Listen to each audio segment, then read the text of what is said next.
AI device, ছোট packet বড় ধামাকা। বাজারে এলো নতুন এই ডিভাইস, ভুলে যাবেন স্মার্টফোন। আজকাল স্মার্টফোন কতটা জনপ্রিয়তা আর নতুন করে বলার দরকার নেই। এই ডিভাইস ছাড়া এক মুহূর্ত থাকতে পারেন না ৮ থেকে ৮০। তবে সেই স্মার্টফোনের বাজারে শীঘ্রই ভাগ বসাতে চলেছে নতুন এই ডিভাইস। নাম রেবিট R1 এবং হিউম্যান AI 3। বেশ অত্যাধুনিক, তেমনই চমকপ্রদ ডিজাইন।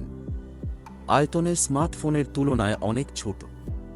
কনজিউমার ইলেকট্রনিক্স শো ২০২৪ অনুষ্ঠানে এই দুই ডিভাইস উন্মোচন করা হয়েছে, যা স্মার্টফোন কোম্পানিগুলোকে খানিকটা ব্যাকফুটে ঠেলেছে বলে মত টেক বিশেষজ্ঞদের।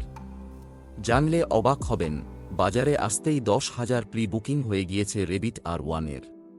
কি এমন বিশেষত্ব রয়েছে এআই ডিভাইসে? স্মার্টফোনে যা যা সুবিধা পাওয়া যায় তা সবই পাওয়া যাবে 2.88 ইঞ্চির এই টাচস্ক্রিন ডিভাইসে। রয়েছে ঘূর্ণায়মান ক্যামেরা এবং ঘূর্ণায়মান বাটন, যার মাধ্যমে গোটা ডিভাইস কন্ট্রোল করতে পারবেন। এটি ফোনের সঙ্গে কানেক্ট করা যাবে, তবে আলাদা কোনো অ্যাপ লাগবে না। সহজ করে বললে, ফোনের অ্যাসিস্ট্যান্ট হিসাবে কাজ করবে। ফোনে যা যা সুবিধা পান, যেমন সেলফি তোলা, ভিডিও করা ইত্যাদি, সবই করা যাবে এখানে।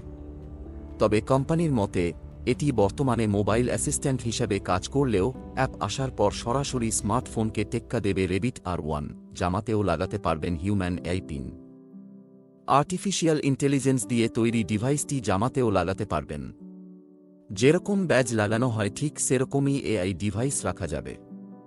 এতে রয়েছে একটি 13 মেগাপিক্সেল ক্যামেরা এবং রয়েছে ভার্চুয়াল AI অ্যাসিস্ট্যান্ট, যা মাইক্রোসফট এবং ওপেন AI এর প্রযুক্তি দিয়ে তৈরি।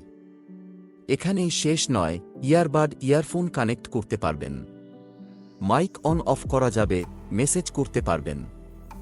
এই ধরনের আধুনিক ডিভাইস কিনতে কত টাকা খরচ করতে হবে? এটি দাম রাখা হয়েছে ভারতীয় মুদ্রায় ৫৮,০০০ টাকা। মাসিক $24 একটি সাবস্ক্রিপশনও রয়েছে, যার মাধ্যমে মোবাইল নম্বর এবং ডেটার সুবিধা পাওয়া যাবে। আয়তনে ছোট হলেও কাজে দারুণ।